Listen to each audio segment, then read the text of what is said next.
So a particular organized particular framework বা structure to constitution আমাক lay out কৰে যে এই যে গভৰ্ণমেণ্টক মানে গভৰ্ণমেণ্ট মানে ক'বলৈ গ'লে বা তোমালোকৰ এস্পিৰেশ্যনবিলাক ফুলফিল কাৰ থ্ৰু দি কৰবাইছা মনিটৰৰ থ্ৰু দি সো সিমিলাৰলি মানুহবিলাকে গভৰ্ণমেণ্টক ক'ব আৰু গভৰ্ণমেণ্টে কৰিবলৈ কিছুমান মিডিয়াম বনাই থৈ দিছে কনষ্টিটিউশ্যনত ভালকে মেনশ্যন কৰি থোৱা আছে যে এইখিনি কেনেকৈ কৰিবা যেনেকৈ আমাৰ সাপোজ কিছুমান আছে নহয় ডিপিএছপি আছে ডাইৰেক্টিভ প্ৰিন্সিপলছ ইয়েছ এইবিলাক পিছত পঢ়িবলৈ পাম সো ডাইৰেক্টিভ প্ৰিন্সিপলছ আছে সো এইবিলাক যিমানখিনি ইণ্টাৰেষ্টবিলাক আছে ইণ্টাৰেষ্টবিলাক যাতে আমাৰ ফুলফিল হয় তাৰ বাবে কনষ্টিটিউশ্যনে বহুতখিনি এছপেক্টছ অলৰেডি কভাৰ কৰি ৰাখিছে ক্লিয়াৰ সো এই পইণ্টটো বুজি পালা নিশ্চয় আৰু ইয়াৰে কিছুমান এক্সাম্পলছো আছে মই নেক্সট স্লাইডত আমি ডিছকাছ কৰিব পাৰিম এবাৰ দেখাই লৈছোঁ মই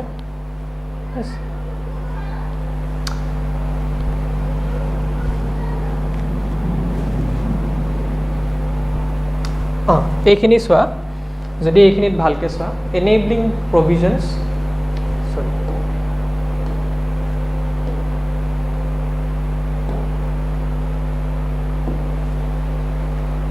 এইখিনি বুকৰ এটা পাৰ্টিকুলাৰ পাৰ্টত আমাৰ মেনশ্যন আছে এনেবলিং প্ৰভিজনছ অফ দ্য কনষ্টিটিউশ্যন আৰু তাত দুটা এক্সাম্পল দিয়া আছে যে কনষ্টিটিউশ্যন অফ চাউথ আফ্ৰিকা এই যে এছপিৰেশ্যনৰ কথা যে কৈ আছিলোঁ আমি সো কনষ্টিটিউশ্যন অফ চাউথ আফ্ৰিকাত কি দিয়া আছে যে it assigns many responsibilities to the government. It wants the government to take measures to promote conservation of nature, make efforts to protect persons or groups subjected to unfair discrimination. আমি south আফ্ৰিকাৰ কথা কি জানো তাত এপাৰথাইড system হৈছিলে যোনটো racial ডিসক্ৰিমিনেশ্যন বুলি কওঁ ৰাইট সো গতিকে যোনবিলাক discriminated groups of people আছে তেওঁলোকক safeguard provide কৰে constitution of South Africa yes clear then again similarly in the next example আমি কি পাওঁ in the case of Indonesia কি লিখা আছে government is enjoined to establish and conduct national education system the Indonesian constitution ensures that the poor and the destitute children will be looked after by the government the government যোনখিনি poor and destitute মানে impoverished যিমানখিনি students আছে তেওঁলোকৰ safeguard as well as their upliftmentor কাৰণে constitutione কাম কৰিব লাগিব sorry government কাম কৰিব লাগিব আৰু কোনে মেনশ্যন কৰিছে constitutione কৰিছে আৰু এইবিলাক সব cumulatively in one way or the other আমাৰ constitution already present আছে so এইখিনি আমি ক'ব পাৰোঁ যে similar to our constitution I hope it's clear now right moving back এটা আমি previous slide ত কি পাইছিলো last point to বাকি ৰৈ গৈছে right last point to কি দিয়া আছে যে fundamental identity আমি last class to already fundamental word to কথা মই কৈছিলো identity মানে জানো আমাৰ চিনাকিটো হয় না আমাৰ particular identity আছে society just suppose our naam to eta identity our position is our identity our economic status is our identity so is a fundamental identity fundamental mane already moi last class on mention korisu fundamental mane very essential ba core juntu nohole nohobo yes so core element it expresses the fundamental identity of the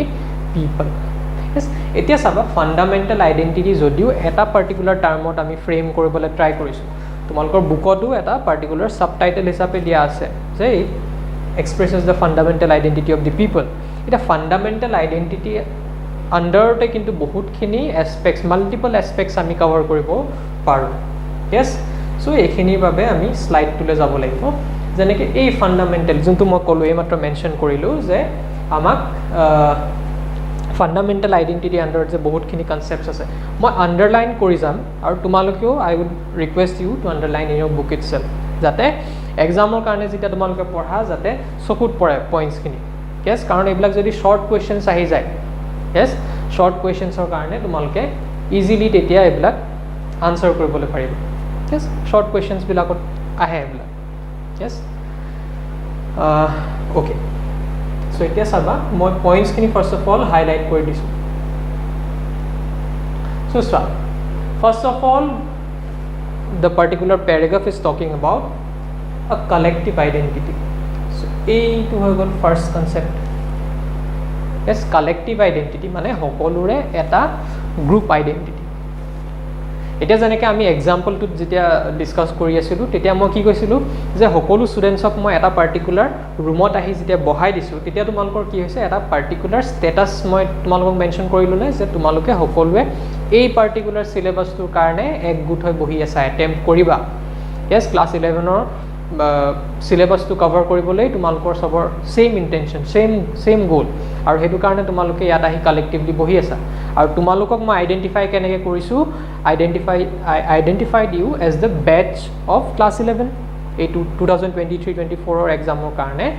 তোমালোকক মই এটা particular বেচ হিচাপে identify কৰিলোঁ নে so এই বেচৰ আইডেন্টিটিটো কি হৈছে collective হয় নে কাৰো সিঙ্গুলাৰ আইডেন্টিটি কোৱা নাই তোমালোকক যদি মই কাৰোবাক যদি মেনশ্যন কৰিব লগা হয় যে মই ক্লাছ 11ৰ এই নম্বৰ বেচটোক পঢ়াই আছোঁ এই বুলিয়েতো কম 2022-23-24 বেচটো ক্লাছ 11ৰ এই ৰুমটোত বহি আছে সো এইটো তোমালোকৰ কালেক্টিভ আইডেন্টিটি হয় নে মই তোমালোকৰ সাপোজ তোমালোকৰ 20টা 50টা ষ্টুডেণ্ট আছে গোটেই 20টা 50টাক সিঙ্গুলাৰলি মই কাকো মেনশ্যন কৰি নকওঁ সকলোকে মই একগোট হৈ পানেইতো কম yes so that is the collective identity আৰু এই collective identity টো আমি কেনেদৰে ৰিফ্লেক্ট কৰিব পাৰো obviously আমাৰ যোনটো আইডেন্টিটি আমি কওঁ যে we are the Indian citizen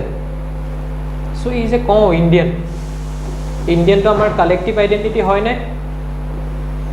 obviously হয় yes because Indian বুলি ক'লে আমি সকলো Indian আমি অসমীয়া হওক বা তোমাৰ ত্ৰিপুৰী হওক এনেকৈ মানে ডিফাৰেন্সিয়েট নকৰোঁ কেতিয়াও সাউথ ইণ্ডিয়ান হওক yes মহাৰাষ্ট্ৰীয়ান হওক আমি এভাগে ডিফাৰেন্টলি সিগনিফাই কেতিয়াও নকৰোঁ আমি কালেক্টিভলি সকলোৱে ইণ্ডিয়ান বুলিয়ে জনা যাওঁ yes আমাক বাহিৰৰ মানুহে ইণ্ডিয়ান বুলিয়ে কম clear so that is our collective identity এটা ষ্টেটমেণ্টটো পঢ়া by agreeing to a basic set of norms about how one should be governed and who should be governed that one forms a collective identity yes so আমি যে collective identity to কেনেকে এটা particular identity হিচাপে existence হলে আহিলে that is through our acceptance of certain rules and regulations যেতিয়া এটা particular বস্তু suppose xyz কিবা এটা বস্তু আছে so এই particular বস্তুৰ লগত আমাৰ common এটা relation থাকিব লাগিব না suppose yes সকলোৰে এটা particular same relation থাকিব লাগিব এই particular elementটোৰ লগত আৰু তেতিয়াহে আমি সকলোৱে এটা পাৰ্টিকুলাৰ এলিমেন্টৰ লগত কানেক্টেড বুলি আইডেন্টিফাই কৰিব পাৰিম yes আৰু সেই পাৰ্টিকুলাৰ এলিমেন্টটো ইয়াত কি বুলি কৈছে যে বেসিক সেট অফ নৰ্মস যে আমি কি নিয়ম ফলো কৰিব লাগিব on how we should be governed so যোনটো অলৰেডি আমি হোৱাইট ডিসকাস কৰিলো right so that itself will give us the collective identity clear এখিনলৈকে বুজি পাইছা এতিয়া চাবা when we move forward we will find a collective identity ভিতৰত actually আমি আৰু যদি যেতিয়া ভাগ কৰি গৈ থাকিম তেতিয়া আমি পাম political identity and moral identity yes so ইয়াত main focus এইখিনি এই দুটাৰ ওপৰতে কৰিব পাৰোঁ কাৰণ কোৱেশ্চনো যদি আহে তেতিয়া তোমালোকৰ ডাইৰেক্ট খুদি দিব পাৰে যে what do you understand by political identity and moral identity বা fundamental identity ওপৰত যদি এটা brief note লিখিবলৈ দিয়ে then again we need to mention about the moral identity and the political identity itself yes and moving forward we will get certain examples to elaborate it yes kisman examples we will mention ase so in that manner we will get a particular framework for writing this particular answer mane ei particular topic to upor jodi question ahe tete answer to likhibole eta framework ami pai jam it's very easy etu man tanu nohoy clear so etia saba political identity tur kotha ki likha ase so by agreeing to certain basic norms and principle one constitutes one's basic political identity yes so written norms or kotha basically koa hoise junkhini already mentioned ase mentioned hoye ase mentioned junkhini koi dia hoise junkhini already established kori dia hoise hei bostu khini ami follow kori ki pao political identity pao yes written norms regulations hoy bila clear then second dot ki hoy goise moral identity kotha ki koise sa the fundamental values. What is the key word here? The fundamental values that we may not trespass. We may not trespass. Trespass মানে আমি কেতিয়াও যাতে তাক avoid নকৰো. Avoid মানে কি হৈছে মানে violate নকৰো. Sorry, avoid is the wrong term. Violate is the correct term. আমি কেতিয়াও যাতে সেই particular rule to violate নকৰো. এটা নিয়ম বান্ধি দিয়া হৈছে. Yes, আৰু সেই নিয়মটো এই ভ্যালুটো একচুয়ালি ভ্যালু মানে হৈছে it is a particular belief system which we agree যে আমি সকলোৱে suppose normal কিছুমান values লৈছো যে আমি কাকো মাৰিব নালাগে. Yes, কাৰো লগত আমি violence কৰিব নালাগে. কাৰো আমি বস্তু চুৰ কৰিব নালাগে. Without permission আমি কাৰো বস্তু চুৰ কৰিব নালাগে বা চুবও নালাগে. With prior permission we need to